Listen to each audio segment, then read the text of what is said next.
All right, admit it. At least once, you may have locked yourself out of your car, or maybe you were locked out of your house. You picked up your phone and you called a locksmith. But was the end price more than what you were quoted? Here's Steve. Christy, of course, there are plenty of reputable locksmiths out there, but one man in our area says he crossed paths with the wrong locksmith. But a little legwork on the front end could prevent a bad situation from becoming worse on the back end.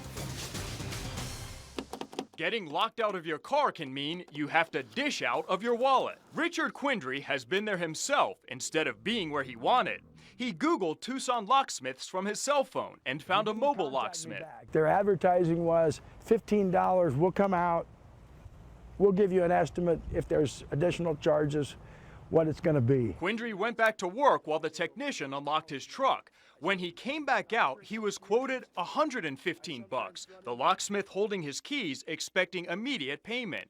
Quindry says he reminded the tech he was quoted $15. It was just kind of blindsided when there was no communication as to what the increase would eventually be. Ryan Foster with the Better Business Bureau of Southern Arizona tells us the company that Quindry dealt with already has a file with the watchdog group. They actually have 5 complaints in the last 2 years. 4 of them are unanswered, and for us that means that they're not compliant with our standards and we have given them an F rating. And he tells us complaints over locksmiths like the one Quindry used are common, and that they give customers a quote which they often inflate after doing the work. There's another red flag too.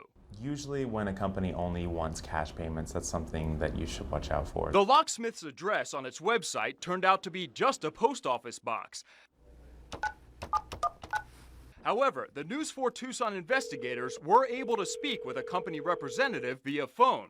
He told us the technician in Quindry's case was a subcontractor who no longer works for the company. You know, a subcontractor, you give him a job and he's doing whatever he wants to do, but he just didn't follow the rules that we gave him, and that's what happened. Does your company tolerate that type of behavior, or when you heard about it, did you immediately take action?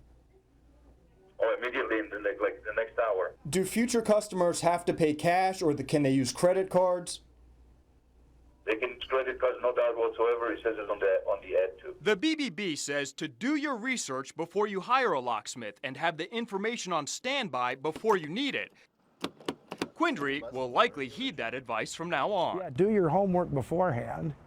And the other thing is how does it get in Tucson? I hope we can make it a little hotter for these guys. The company did issue Quindry a refund when he asked, although it does still have outstanding complaints with the BBB. If you have something you'd like us to check out for you, just email us at investigators@kvoa.com, or you can call our tip line at 955-4444.